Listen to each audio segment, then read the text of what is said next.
Okay,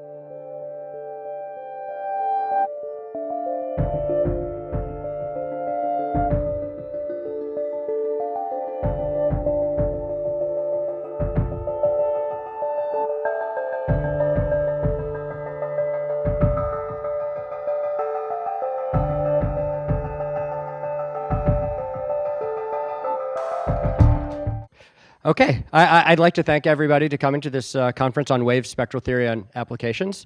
My name is Roy Goodman. I'm one of the organizers. I'd like to point out the co-organizers who are Edward Keir and Panos Kevrakidis, Jerry Marzuola. We also had some help from Judy Miller and Gideon Simpson. Is Gideon here yet? And Vadim Zharnitsky helped some, and also the staff at Princeton, especially Gina Holland, who I see in the back, and we want to thank her. So in addition, we conceived of this conference as a way to celebrate the work and the contributions of Michael Weinstein, and now Michael is the sort of person who would like us to concentrate on the science, and we mostly will do that. But we should say that when a person makes so many contributions and is such a generous collaborator, and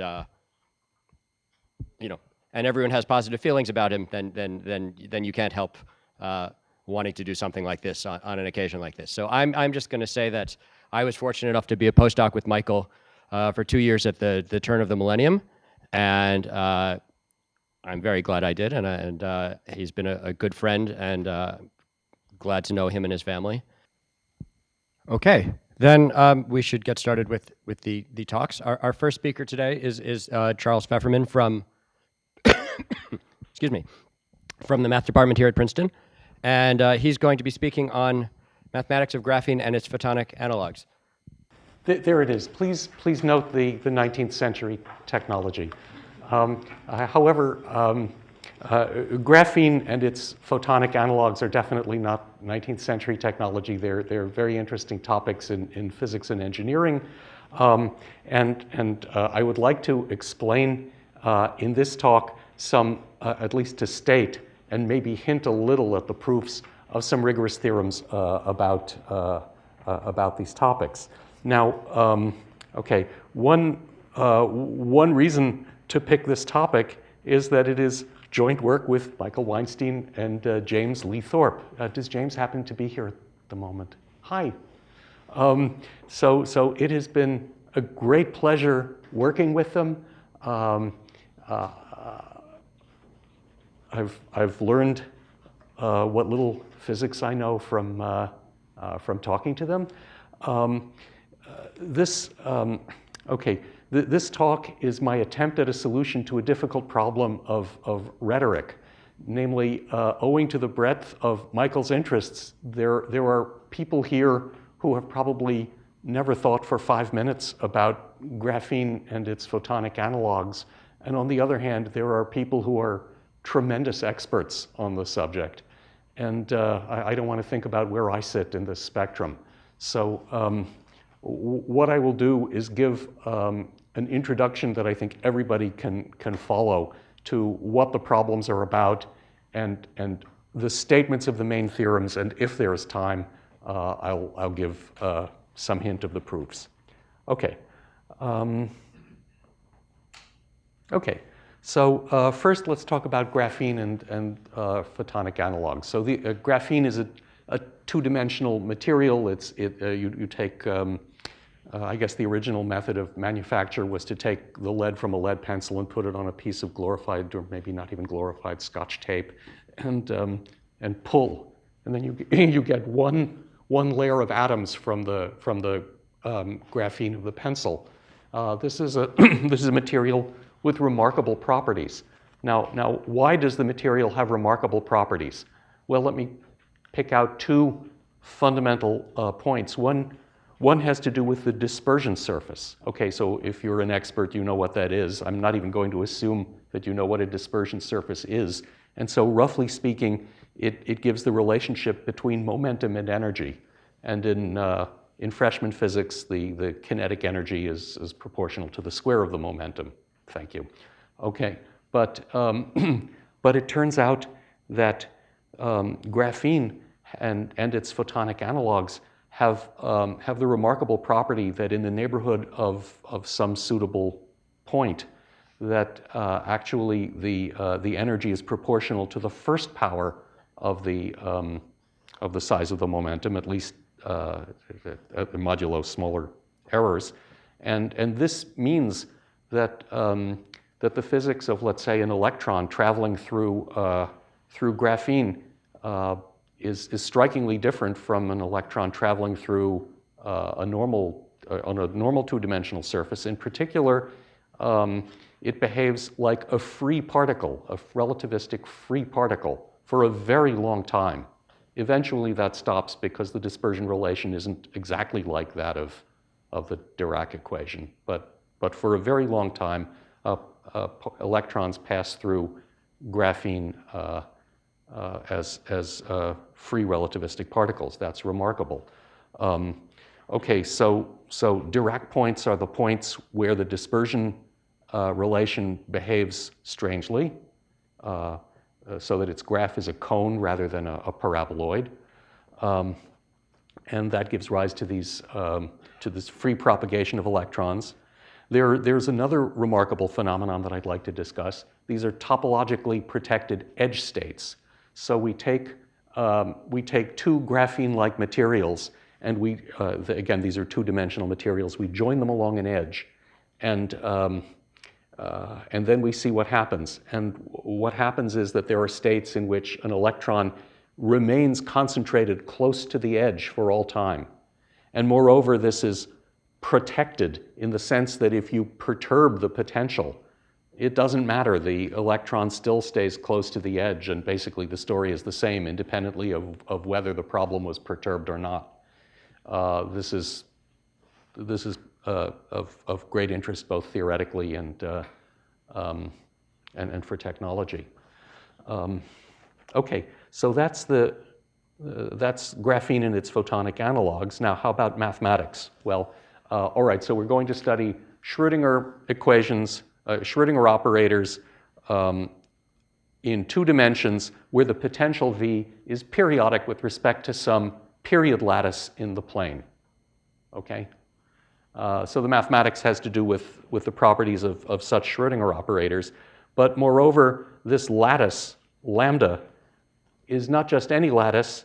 It is a lattice of symmetries of the honeycomb structure. So there's the honeycomb structure, right? Imagine, well, I mean, you've seen it in honeycombs and on bathroom floors. Notice I've colored the dots 2 different colors, red and green. On every hexagon, the red and green dots alternate. Okay. So that's the honeycomb structure, and we imagine, for example, placing some atomic potential. Pardon? Oh, okay. All right. Apologies to the experts. This is the level of the. Apologies to the colorblind. I'm sorry? Apologies to the colorblind. So for the colorblind, I beg your pardon. On each hexagon, red and green alternate.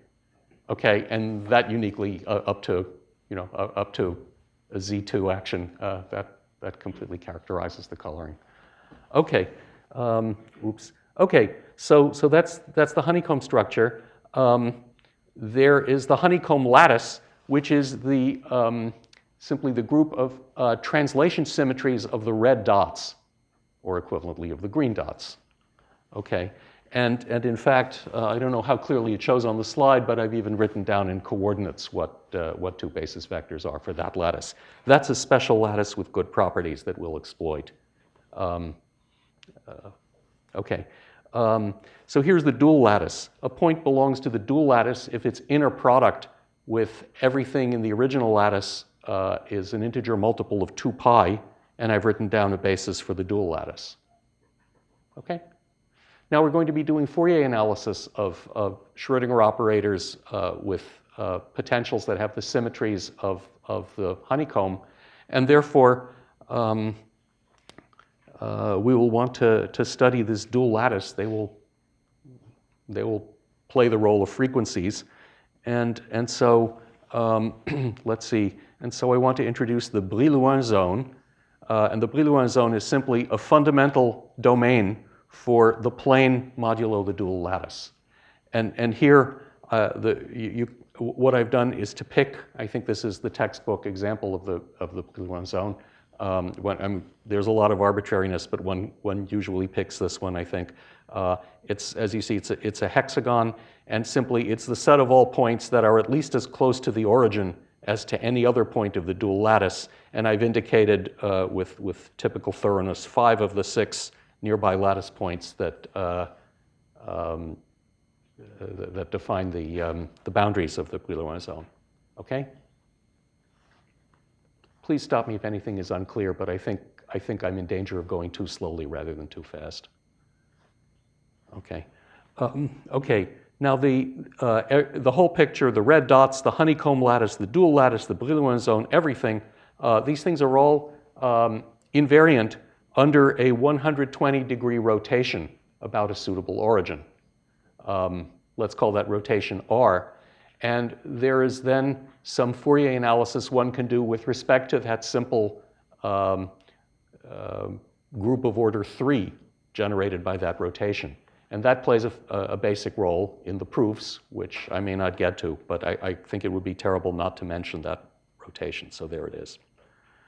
Okay, now a very important observation that plays a critical role in the proofs, which we may not see, is that if we look at the point capital K lying on top of the hexagon, okay, and if we look at the 3, if we look at that point and the other 2 red points on the hexagon, so again, for the colorblind, at the top we have red, and then red and green alternate as you go around the hexagon. So if you look at the 3 red dots, they are an orbit of the action of this rotation R. But if you look at the displacement from, let's say, RK to K, or from R squared K to K, if you look at any displacement of one of these dots from the other, you discover that the difference, the displacement, the difference of these vectors lies in the dual lattice.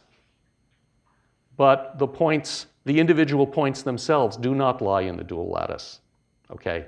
And that's the fuel for the elementary discussion that gets things started. Okay, so all these things are supposed to play a role in the Fourier analysis of our Hamiltonian. So what is the Fourier analysis of such a Hamiltonian? Well, let's for the moment work with a general period lattice lambda. So V1 and V2 were not necessarily the fellows that generate the honeycomb. But my potential V, capital V, is periodic. Okay, let's make use of the laser pointer. Whoop. Oh dear. Let's also make use of that. Okay, so this capital V is translation invariant with respect to vectors in the lattice, and then given a vector k in R2, we're going to say that a wave function psi, a complex valued function on R2, is k pseudoperiodic if it satisfies this condition, which is almost but not quite the assertion that psi is a periodic function. But instead of being exactly periodic, it has this phase factor in it. Okay, so as a section of some bundle, it's translation invariant, if you like. Okay, so this k plays the role of a momentum. It has to do with phase changes under translation. If you've taken quantum mechanics 1, that calls out to you that it's a momentum, and so it's called a quasi-momentum. Okay?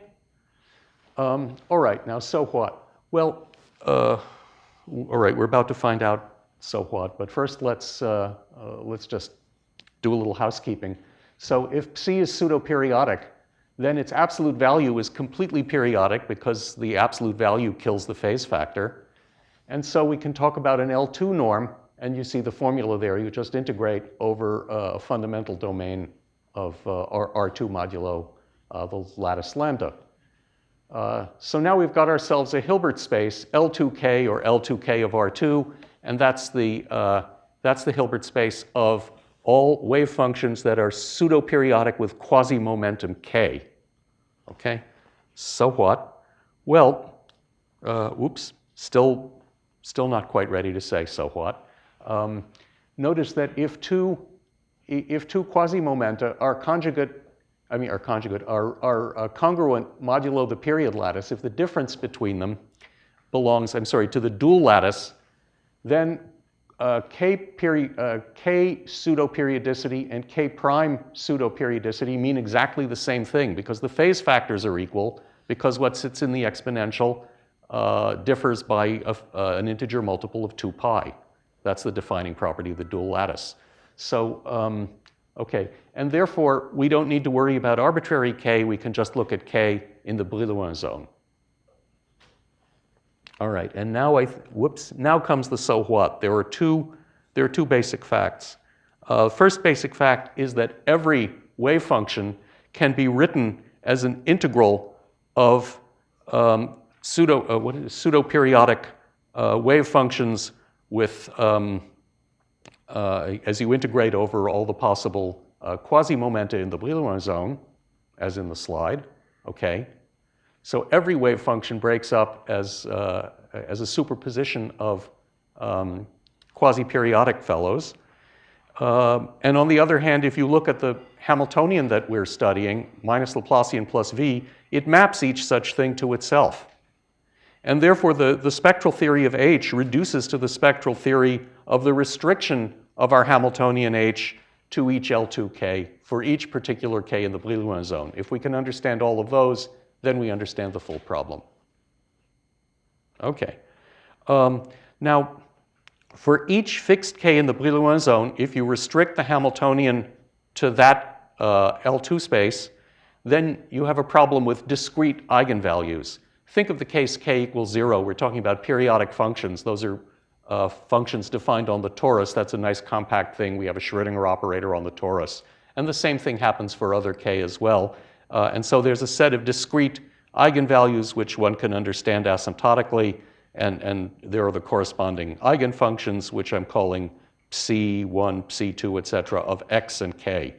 X is in R2, k is in the Brillouin zone. Okay, and the dispersion relations that I was talking about before that give somehow the connection of energy to momentum, those are simply the functions that take a quasi-momentum k in the Brillouin zone, B is the Brillouin zone. For each k, for each nu, consider the map that takes k to the nth eigenvalue with quasi-momentum k. That is the nth dispersion relation, and its graph is called the dispersion surface, the nth dispersion surface. Okay? So a lot of physics is encoded in those dispersion surfaces. And the full spectrum of the Hamiltonian is simply the set of, well, if you like, the union of all the E nu of k as nu varies over 1, 2, 3, etc., and k varies over the Brillouin zone. For a fixed nu, for a fixed nu in k, E nu of k is a single number. If nu is fixed and k varies over the Brillouin zone, E nu of k will vary continuously, and what you get then is an interval called a band, okay? And then as nu varies, you get a lot of bands, and the union of those bands is the spectrum, and perhaps the bands cover the whole positive real axis, let's say, or perhaps there are gaps between them, but that's what the spectrum looks like. All right, so that's a first course in such things. Now, what is a Dirac point? A Dirac point is, well, so our Dirac point is going to occur at that special point capital K. Remember, it's the top, capital K is the top of the hexagon in the Brillouin zone. And capital K is a Dirac point in the sense that for some two consecutive integers, nu0 and nu0 minus 1, the dispersion relations look as shown on the slide. Okay, so in particular, when little k is near capital K, then what you have is a first power of the distance, as opposed to as opposed to a second power of the distance, which would make the thing look like freshman physics. I am fudging something. This distance between K and capital K is really in R2 modulo the dual lattice, and so funny things happen at the additional red points other than capital K. But never mind. The important thing is that we get a first power rather than a second power, and there is an error which in fact is a second power. But all that's important here is that it's little o of the first power. So the thing looks like a cone. The dispersion surfaces look like cones. So you have a cone reaching up and a cone reaching down, and they join at the vertex. That's a Dirac point. Okay. So there's no intersections elsewhere. Oh. Not intersections. I mean touching. Okay. Yes. So the question was, there is no other touching. Between different surfaces. It doesn't matter. Let's see. That question is so simple that my assistants can answer it. What's the answer? What are the other Dirac points? I mean, there are the other Dirac points. Also, like even for weak Except potentials, Dirac. things can. Oh, okay, thanks. So let me repeat the answer. Thank you.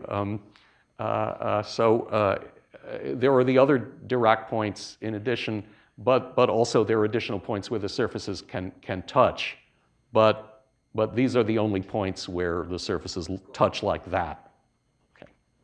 Thank you for the penetrating question. No pun intended. Okay. So what? Why do we care about Dirac points? Well, remember, one implication of Dirac points is that a wave packet, a particular wave function for the motion of an electron through graphene or its photonic analog can, having quasi-momentum near capital K, whatever that means, is subject to this dispersion relation and therefore behaves as a free relativistic particle. It will proceed for a long time as if it satisfied a Dirac equation rather than a Schrodinger equation. And that will happen for a long time. It will not happen forever because the dispersion surface is not perfectly conical. It's only approximately conical. So that's the significance. So we should now make theorems that express these two facts, that there is a Dirac point and that there are such wave packets. Okay, so the theorem will be phrased for honeycomb potentials. So a honeycomb potential written V sub h is a real valued C infinity function. We could make it, I mean, it doesn't need to be C infinity, but we didn't worry about how good or bad it has to be. So let's say a C infinity real valued potential. It is perfectly translation invariant with respect to the lattice lambda h. It is even with respect to inversions like that. That's sensitive to where the origin is. Let's put the origin at the center of a hexagon. And furthermore, V is invariant under our 120-degree rotation. So those are the honeycomb potentials that we should think about. Now, not all honeycomb potentials give rise to Dirac points. For instance, consider the honeycomb potential 0, okay? But most honeycomb potentials give rise to Dirac points. That's what the theorem's going to say. And so here's the first theorem. So suppose that VH is a honeycomb potential, and suppose that this one particular Fourier coefficient of V, which you see in projected, God willing, yes, it is projected. This one particular Fourier coefficient is non-zero. That helpfully rules out the zero potential. Okay? Then, for all but a discrete set C bad of coupling constants, the coupling constant is called epsilon. Pardon me for that notation, because epsilon will occasionally be, at the end of the talk, epsilon will be large. Anyway, for all but a discrete set of coupling constants, if you look at the Hamiltonian H epsilon, which is minus Laplacian plus epsilon times the underlying VH, this has a Dirac point at capital K. So the dispersion surface, two of the dispersion surfaces behave as claimed. Okay? And so if you look at a particular honeycomb potential, it is highly likely to exhibit a Dirac point. Well, can we say more? For example, maybe this bad set of coupling constants is only 0. We don't know.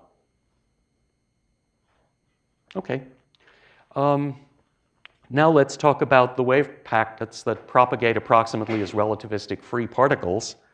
Okay, so let's fix our honeycomb potential V and our coupling constant epsilon as in the previous, as in theorem 1. Okay, and so then let's say capital V is epsilon times VH. We want to solve now the time-dependent Schrodinger equation at the bottom of the slide. Okay, we would like to solve it. Well, one can make a formal calculation, a multi-scale calculation, to produce approximate solutions that do what physical intuition tells us it should. And so maybe now the formula is just complicated enough that I should say a little. So here's, that just means it oscillates in time like an eigenfunction. Okay. These phi1 and phi2 are carefully selected eigenfunctions of the potential, okay, with this eigenvalue E, which so these are going to correspond. These eigenfunctions are the ones that come from precisely the Dirac point, quasi-momentum capital K. And what we're doing here is forget the delta for a moment, we're multiplying these phis by slowly varying functions of x and t. How slowly are they varying? We pick a small number delta and we look at our functions, our fixed nice smooth functions alpha j applied to delta x and delta t. So space and time are both varying on a scale 1 over delta. And notice that space and time are varying on the same scale because our dispersion surface corresponds to a relativistic particle. Otherwise, you would expect that these would be different powers of delta. All right, and this delta is here in order to give this guy L2 norm independent of delta. Okay, if it weren't there, the L2 norm squared would be delta to the -2 because it lives on a big length scale. Okay, so this is a formal calculation, and one can see if you just plug in this ansatz and try to make it work, you discover that this approximately solves the time-dependent Schrodinger equation provided that the functions alpha 1 and alpha 2 of slow variables, capital X and capital T, capital X plays the role of delta little x, capital T plays the role of delta little t, and these should these two functions together should satisfy a 2D Dirac equation. Okay, here it is. Whoop. Whoop. Nope. Bad. There's the 2D Dirac equation in the upper box. Lambda sharp is some complex constant computed from the eigenfunctions phi1 and phi2. And our initial conditions for that Dirac equation, the initial conditions are that at time 0, alpha 1 and alpha 2 are given and smooth and rapidly decreasing. Okay, so one gets formal wave packet solutions of the time-dependent Schrodinger equation that formally, up to powers of higher powers of delta than the main terms, that formally solve the problem and formally behave like relativistic free particles in 2 dimensions. What do you mean eigenfunction of the minus Laplace and plus V? Is it 2 eigenfunction in L? It is a true eigenfunction. Minus Laplace and plus V doesn't fit. No, but restricted to L2 capital K, where capital K is the Dirac, that has an actual eigenvalue. Okay. Okay. Thank you for alertness and clarification. Okay. Okay. And so that's a formal solution. And here's a more or less careful statement of the second theorem, which is that if you fix a honeycomb potential capital V as above, and you fix a Dirac solution alpha 1, alpha 2, as above, that then if you look at the approximate solution you've constructed, there is an exact solution that stays close to it for a long time. And the elevator speech version of this is that as long as the time is small compared to delta to the -2, these guys stay close. And the precise statement is that if t is less than delta to the -2 plus, let's say, 100 times your favorite small number epsilon 1, then the difference between these will be less than some constant depending on only on epsilon 1 times delta to the power epsilon 1. And this isn't, obviously this isn't formulated in the sharpest way, but the point is that there is an actual solution that closely shadows the formal solution. Yes? Are you assuming here that the correction to the cone is quadratic? No, we're not assuming, I mean, we can prove that the correction to the cone looks approximately quadratic. There are, of course, yet higher terms, but we're not assuming it. The theorem, I believe, is as stated. Have I made any screw-ups in the statement of the theorem? Okay. Okay, any questions so far? What is epsilon 1? Is that the divergence in the initial conditions? Oh, no, epsilon. So suppose epsilon 1 is a number that you can specify. So for example, suppose that you decide that epsilon 1 is 1/10. Then that means that here you're asking that the difference between the true solution and the approximate solution should be smaller than epsilon to the 1/10. That will be true for a while. How long will it be true? Well, it will be true for time less than delta to the -2 plus, 100 over 10. That's not very interesting. We'd better take a very small epsilon 1. Okay? Yes? What's the range of energy of the wave packet that you constructed? Oh, what a good question. That again is so simple that, let me think, almost all of the energy is concentrated, I think, in a range of the quasi-momentum is, I think, O of delta away from the capital K. I mean, 50% of the energy is like that, and if you go slightly larger to delta to the power of 0.99999, then basically all of the energy is concentrated within that distance of the quasi-momentum capital K. Yes? Yes. Okay. Okay, any other questions? Okay, now let's see, I have 10 minutes, and so I'm going to zip through lots of slides. Anyway, we've now seen that there are Dirac points. We've now seen that that electrons propagate for a long time approximately as free particles. So the point is that these are rigorous theorems that confirm physical intuition. Now, About the lattices of jet rotation, what's special about this hexagonal? Rotation, but all right. So there are two ways to answer. Let me say quickly something from both of them. And again, thank you. It's a very basic, useful question. So first, how do we use it? And the answer is that to get started, for instance, if you have two dispersion surfaces that meet conically at a point, in particular, the two dispersion surfaces meet at that point, never mind conically. That's the starting point. So there has to be some degeneracy. How do you see that there's a degeneracy? You do Fourier analysis with respect to this rotation. Okay, that's how we use it. On the other hand, the next slide addresses the question of how special is it really? And in the end, once we've used it to prove theorems, then we see afterwards, by doing perturbation theory, that it's actually not so special, and one can actually deform both the lattice and the potential, and life remains roughly the same, but the potential must be exactly even. And so, if you make deformations, what you discover is that instead of the degeneracy looking like that, where you have two circular cones, what happens here is there are linear terms. The point K tilde perturbs away from capital K. It's not exactly the tip of the hexagon.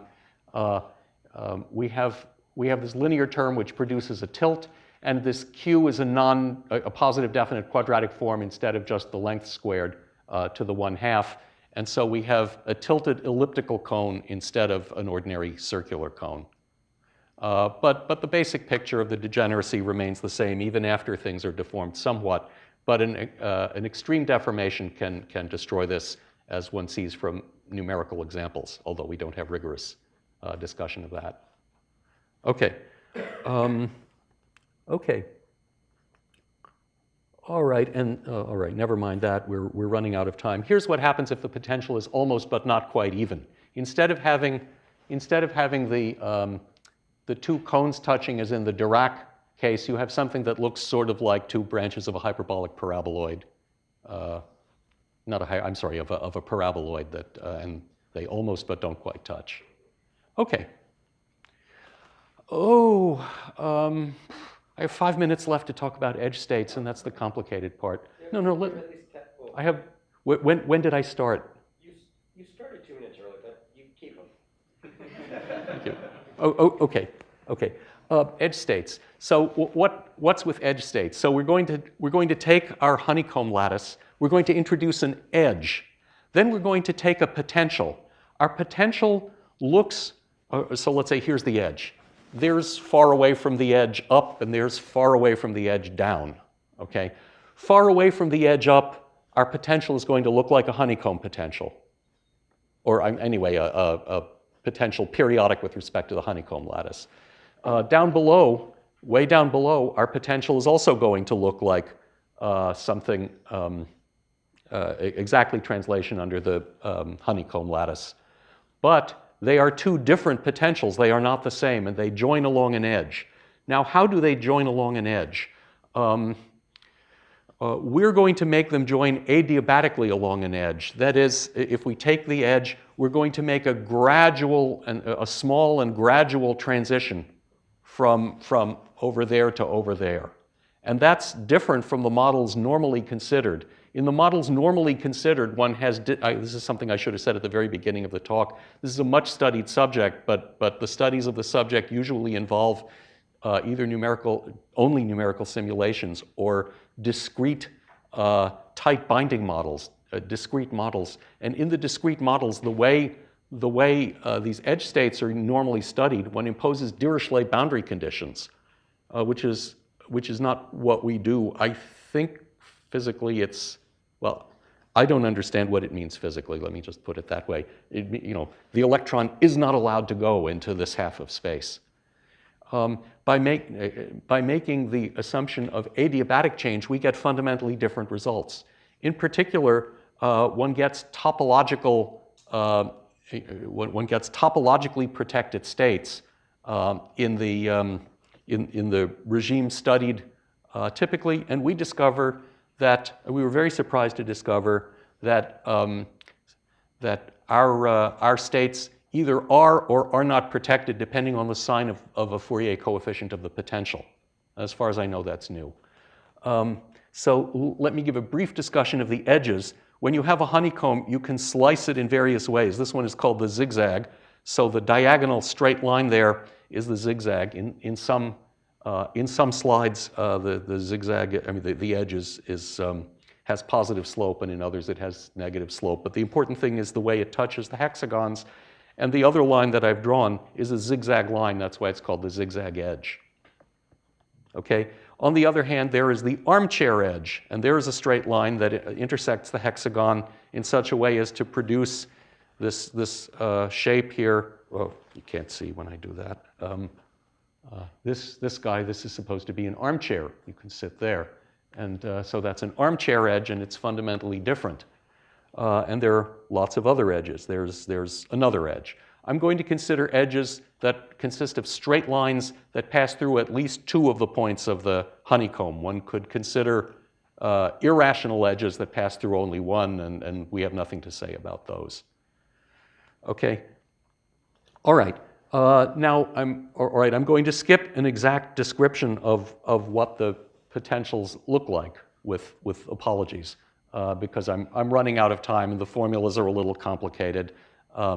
But simply, we cook up a potential with the property that So here's an edge, and never mind that vector, but we have here one particular, asymptotically up here, we have this lattice invariant potential, and down here we have a different one because here's a plus sign and here's a minus sign, and in between there's some smooth adiabatic interpolation. Okay? So there's some potential like that, and I've zipped through the slide so that you haven't so much as seen the formula for the potential. Now, although these potentials are not fully translationally invariant with respect to the honeycomb lattice, they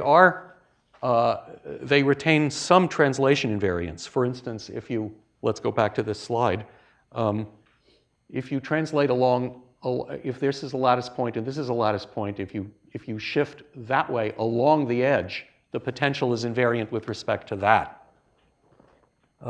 So there's this vector boldface V with a property so that lies in our honeycomb lattice, and when I translate by that, the potential stays the same. So we have a little bit of translation invariance, not the full lattice, and as a result, there's the picture of V for a zigzag edge, which now seems to be slanting down. And so if you do the Fourier analysis corresponding to quasi-momenta, you now discover that you have only parallel quasi-momenta, okay? And I'm running out of time, so let's skip a lot of this stuff. But there's the analogous Fourier analysis of the potentials for the sought-for edge states. And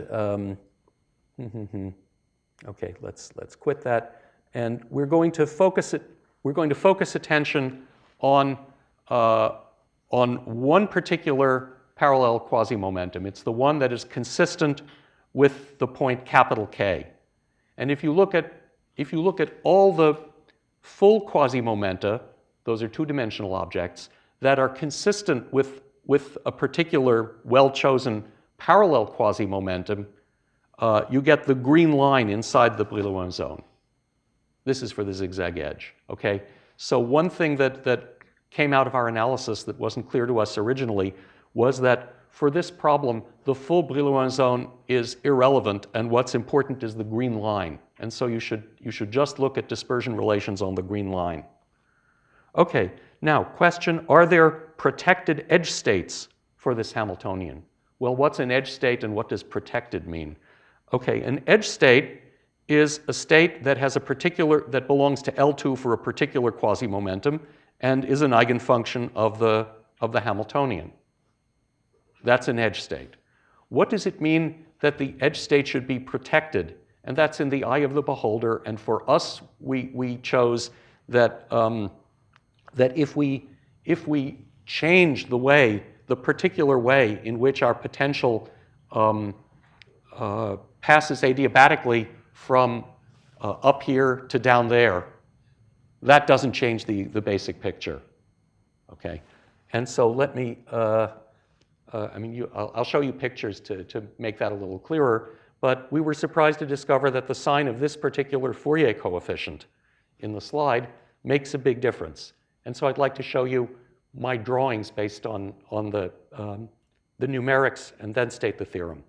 So here's a two-dimensional cartoon of the actual graphs coming out of the numerics. Remember, our potential depends on a parameter delta. When delta is 0, we have something we have something perfectly translation invariant along the lattice. Okay, and as you increase delta, then increasing delta causes the transition from up here to down there to be more abrupt and stronger. 5 minutes? Yeah. Okay, great. Okay, so. Thanks for the 5 minutes. Okay, so all right, so that's what delta is. E is the possible eigenvalue. So E is an energy which may or may not be in the spectrum of the Hamiltonian corresponding to this delta. So to understand a spectrum, you take a horizontal slice because delta, the Hamiltonian stays fixed, delta stays fixed. And you notice you have a bunch of bands and that point, which bifurcates out of this guy, and this guy has a corner, which is a slice of the cone from the Dirac point. So we have an isolated eigenvalue bifurcating out of the Dirac point. That's what happens if the Fourier coefficient is positive. Okay, however, making that Fourier coefficient negative significantly changes the picture, and instead you get stuff like this. So there's still a Dirac point, but nothing bifurcates out of it. Instead, you have to look at this particular gap, and you find an eigenvalue bifurcating out of here, but if you change the particular kappa, if you change the particular potential that tells you how to get from here to there, then that fundamentally changes what's going on, because now the eigenvalue bifurcates out of the other guy. And so that gives some idea of what a protected edge state is versus an unprotected edge state. The protected edge state bifurcates out of the Dirac point, and its behavior is not essentially changed by localized changes in the potential near the edge. Okay, so such states are protected. Now, one normally says topologically protected. So one could ask, okay, where's the topology? We don't know. Okay, the topology normally comes from analysis of discrete models. And here we're analyzing a full Schrodinger equation, and we've been able to understand some stuff, but we don't have a connection to topology. It would be very interesting to make such a connection. However, see the last slide, and I think I have 1 minute maybe or two. Okay, so the theorem says anyway that that under generic conditions, that if the circled Fourier coefficient has the favorable sign, then there is a protected edge state. Then there is a protected edge state. That's a theorem. We can prove it. It's on the archive. By the way, I haven't given you any references to the literature. Just take all subsets of our names and enter them into the archive, and you'll find our papers posted. Okay, if the Fourier coefficient has the wrong sign, we have a heuristic argument, which I don't have time to give, and strong numerical evidence, but no proof that in fact topologically protected edge states don't form. But we're working on it. Okay, instead of, well, why not? Okay, I don't have time. There's something called the no-fold condition, and that was the punchline. And well, yes, all right. See our very exciting paper for the no-fold condition. All right. Let me just say that. Okay. Let me just say that so far we've been looking in the study of edges. We've been in the study of edges we've been looking at small epsilon, but we can also look at large epsilon, and we think we can prove the validity of the tight binding approximation for large epsilon, which would then connect to the discrete models and then to topology. And finally, I can't resist, I'm a ham, a reference to the literature. Beowulf's father is Edgtho, spelled in this strange way, which means literally servant of the edge being the sword. And so James and Michael and I have become servants of the edge. So thank you, and in particular, thank you, Michael. I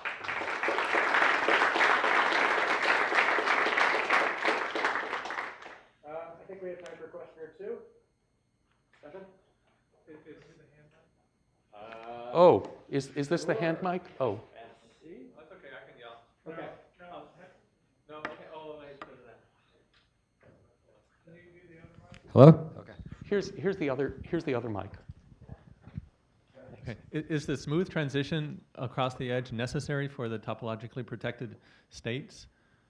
The smooth transition Yes. is what we analyze. There are probably many ways to make things that could physically be reasonably regarded as, For example, with no edges. transition whatsoever, just. I'm sorry? For example, with no transition whatsoever, just discontinuous. A flat discontinuous.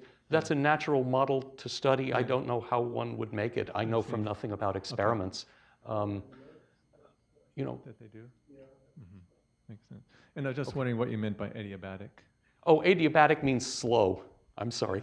That's it. So yes, slow and gradual. Sorry, I should have said.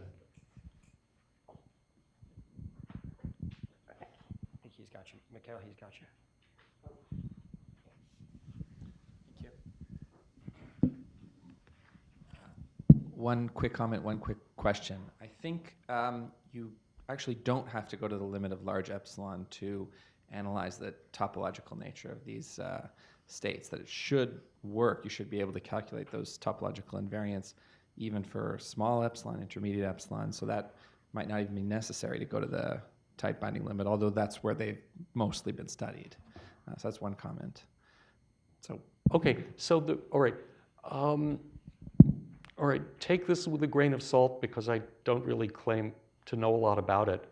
But I think what we are doing is trying to analyze a Schrodinger operator. And if you look at what the topology connects to, it doesn't connect to Schrodinger operators. It connects to, for example, tight binding approximations. These may be very useful for epsilons that are of interest in physics and engineering. I don't know from that. But if you want to prove that the models that have been related to topology are in turn related to the Schrodinger operator, that takes some analysis, which we were happy to be able to do for large epsilon. It's not even quite clear to me what the statement of the theorems would be for small epsilon or for medium-sized epsilon. I could believe that there is some kind of topology, some application of an index theorem that would tell us that for generic epsilon that there are edge states, but we don't know it, and I don't think it's known. Let me ask the expert, Michael. What do you think? I mean, they're natural objects to topological invariants, objects that clearly have a topological meaning, but there isn't any kind of rigorous result in a non-tight binding. Oh, wait. I'm sure, We should give you a. I'm sorry. Could you please repeat with the microphone? So there are natural candidates for conditions in terms of things like Zach phase or a Chern number that give to seek theorems which state the existence and count the number of edge states, but the only rigorous results that we know of are really in selected classes of tight binding models. So Okay, and then you said that doesn't mean that they're. Do we have time? Yeah, that should be time. We should move on to. I'll ask you the question. Just one more. One more, okay. I don't need to have. Right, he wants you to have. Okay. No, forget it. Forget it. Okay. No. So the question is physically. In experiment, how do you realize edges, and what do you expect physically to happen? Wow. So if you have a graphene, what's happening? That's a wonderful question, but it's not a question for me. You say the word experiment. I took experimental physics as an undergraduate, and my electron was the heaviest one ever measured. So I don't know. End of graphene, that's it, just at the termination. That's it. Okay, but so what happens at the end of graphene? I assume that I shouldn't assume anything. All right, so you take graphene, you slice it, you keep this half. What can the electrons do? Do they penetrate a little bit into the world beyond the graphene? If it's a zigzag edge, for example, they just sit there. There's no group velocity to those edge states at all, but they are there, so you just see them. And they've been observed in STM, actually. If they've been observed, who might argue? Just like the capacitor. I don't know if it's like a capacitor. You just have just have edge states, a collection of electrons that just exactly sit at the edge and don't do anything, actually.